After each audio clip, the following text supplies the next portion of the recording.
काहा काहा घरे कौन होता है ना तुलसी गछ बारंबार सुखी जाए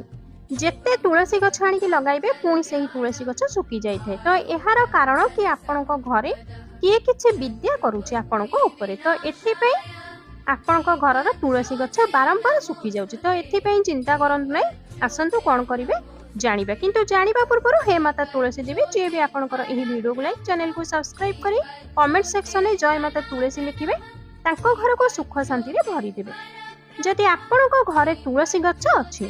तो सोमवार दिन काहाकू भी किछि जणाइबे नै चुपचाप एही तीनिटी उपाय करि दियंतु।